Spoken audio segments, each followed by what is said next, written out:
Hey man, what's up, Stu? How you How doing? you doing, Travis? Slight miscue on the timing there. We got there in the end. Oh yeah, no, we got it, man. We're good. We're good, man. Cool, I cool. I appreciate you taking a few minutes with me. I No, watched. thank you. Yeah, man. I watched. I am Vintage Retaliation just last night, and I posted my review this morning. I had a ball with it, Cool, good. Thank and you. I was thinking about it because I'm a big WWE fan too, and I Okay. I kind of pride myself on following all the former wrestlers to become actors, and I've really dug your career so far. And you're one of the few who has a franchise you can really call to for himself. And I was wondering for you, how has that been, kind of making that transition and having this thing that's all yours? What's Yeah, that been?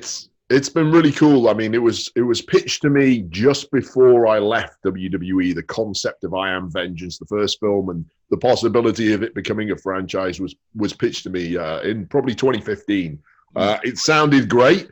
I'm a veteran of the entertainment industry, so whilst it sounded great, I also took everything with a pinch of salt because it sounded a bit too good, if I'm honest. And you hear a lot of, as you know yourself, you hear a lot of big things in the entertainment business, in Yeah. wrestling and acting and everything. And if 1% of it comes true, it's usually a pretty good hit rate. So I was pleasantly surprised that working with Evolutionary Films, who are the guys behind this, they've been so good to me from day one. We did the first film, we shot it in 2016, came out in 2018. That's I Am Vengeance. And this is the follow up now because the first one was supported by the fans. It did pretty well financially for us. So we got funding for this second one. And this one has a bigger budget. It's more of an ode to 80s action movies than the first one, perhaps. And there's a lot of, crazy car chases and explosions and all that good stuff. Punch ups between me and Vinnie Jones. And yeah, loving being part of it. That was one of the things I really loved about it, was it really was sort of a throwback, and it's kind of like I called it just 80 minutes of fight scenes, because that's basically what it is. It's just jumping from one thing to another. And talk to me a little bit about that, because this cast from top to bottom has some great stunt people in it, great screen fighters in it. Not a lot of them that have like huge names, but if you know that side of the business, these, like, from top to bottom, this roster is fantastic. You get to throw down with almost all of them. So talk to me about that. Yeah, I came out with a few bruises, that's for sure. Of course, the main fight in there is me and Vinnie Jones. Yep. He's the leader of the bad guys. I'm the leader of the good guys, which is a very strange place for me to ever be, but that's a different story. But yeah, so yeah, the other people involved in the film, Katrina Durden is one of the Oh female yeah. fighters in there. She was fantastic, and I ended up having a fight scene with her that I was anticipating might have been a little difficult just because it was me against the female, first of all, which I'd never done before. I'm literally twice the size of her in every department, Yeah. weight and height and everything. So I was like, how is this really going to work? But she's as tough as they come. And man, unfortunately, we filmed that one on a Friday and I had 2 days off to recover because I was hurting for a couple of days after that. She really kicked my ass. Phoebe Robinson Galvin is another one. Yeah, there's a bunch of people who are really impressive to work with. And as you mentioned, it's a very lean film in terms of the runtime. I think the first cut that the director made, Ross Boyask, was about 100 minutes, but he decided he just wanted no breathing room at all in this one. He managed to strip an extra 20 minutes out and get it down to about 83 minutes, which is a crazy tight film considering Yeah. everything that goes on in it. So Yeah, there's a lot packed in there in 80 minutes, man. Um, One of the things I really dug about it is that, John John Gold is just like, he's just such a complete badass, like, all the way through. What was it about him that made you say, I want to be this guy? Because you really sort of embodied him really quickly. Like in the first movie, you embodied him really quickly, and it's like the role completely clicks for you. What was it yeah, about him that you like really dug right from the start?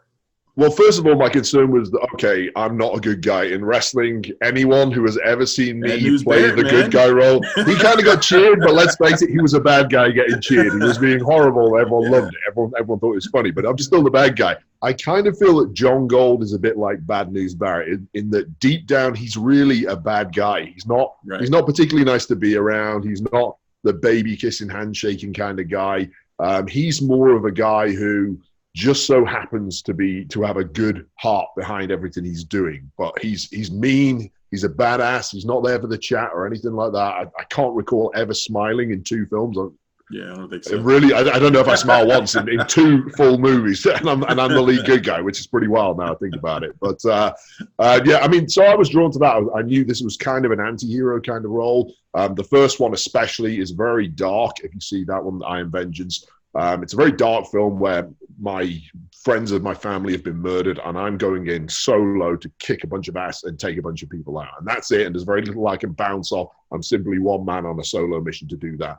What I loved about this new film was it gave me the opportunity to play John Gold, where he goes from being a completely solo guy to being forced into working with a team, which at first, as you see the movie, he is very hesitant about this. He's a loner. He sees other people in his team as being potential weaknesses. But then as the film goes on, you see him soften a little and realize that the people he's working with are literally helping him and saving his life. And they're going through this experience together and bonding as a team. So that growth for a character for me was important. And I was very excited to play that in this upcoming film.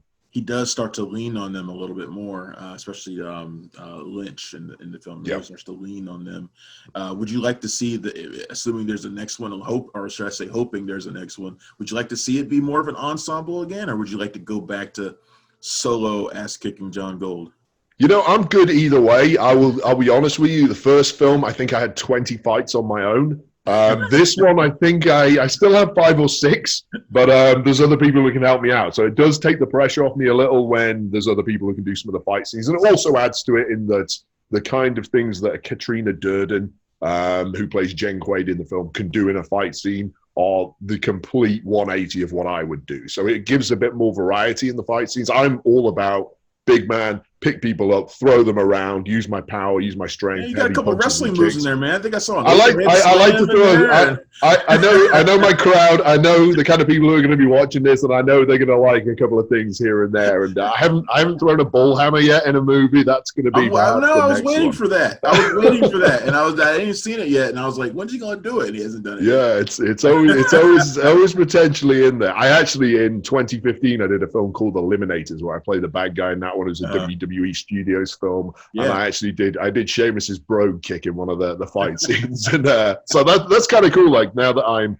a bit more comfortable in films and stuff, I get to kind of pitch creative ideas in the fight scenes. I don't just have to do what I'm told that the stunt directors come up with, and I love pitching ideas. Hey, how about I do this? How about I throw this in there? And you know, if we can creatively and realistically throw wrestling moves in there, that's so unique to me as a on-screen fighter. Whereas all of the kind of ninja type fighters that you see these days would never think to, you know, do a power bomb or something like that. But if you can put them in there creatively, I love throwing that stuff in. And I know wrestling fans love that too. Oh yeah. You get to throw down with Vinnie Jones, and he's been around a long time doing these kinds of films, and he's, you know, probably in a 10, 20 years ago, he might have been playing your role you're playing. Yeah. Talk to me about working with him. He's somebody who's been doing this for so long. What was that? It was amazing. And just to put this in perspective, Travis, I know I'm going to assume you're not a big UK soccer fan. I am. It's something I've been a huge fan of since I was a little kid. And he was a big soccer star in the UK. And I remember 7 years old. He's played a soccer goon in a couple of movies too. So is that right? Okay. Oh yeah, like Euro Trip. He kind of played something like that. And but he's awesome, man. And like literally, I've had an entire lifetime of Vinnie Jones fandom through soccer and through film, and he's been in some great films. So to get to work with him was amazing. His level of experience is great. I knew his performance would be massive because he's just a classic bad guy. And I also knew that his name value was going to add a lot to the film. But being around him and getting to learn from him, and I'll be honest with you, when the cameras weren't rolling, I was a massive fanboy, and I was pestering him constantly about, what about this match in 1988? And what about that time you played for Wales and this happened? Yeah. And he was probably sick of the sight of me by the end of it, but he humored me, and I had a good laugh with him. It was great to work with him. Got to get you in a movie with like just all the WWE dudes, and like in a movie, man, like a big battle royal movie or something. And then you could take them out, man. And then you could do it. that would be fun, but yeah, I don't know if maybe WWE Studios will put that together. They might want to pull something like that together. But this has been great, man, and I'm hoping for big success for the film and that the franchise continues. And like I said, I'm a big fan of your career in wrestling and post wrestling. So thanks a lot, man. I really appreciate you taking some time with me, and thank you so much. We'll talk to you again soon about whatever you got coming up, man. Yeah, absolutely. Tag me in on that review that you put up if you get Absolutely. Twitter or anything like that, and I'll I'll look for I'm your at Stu Bennett. That's Stu where Bennett. you'll find I me think on I- Twitter. I So think I tag me follow on that, and I'll put that out to everyone there. Have a I read. follow you already, so I will Okay, definitely cool. do that. All right, good deal. Thank you so much, Travis. Thanks a lot, man. Appreciate it. Pleasure Have a good chatting one. with you. Stay safe. Thank you. Bye bye.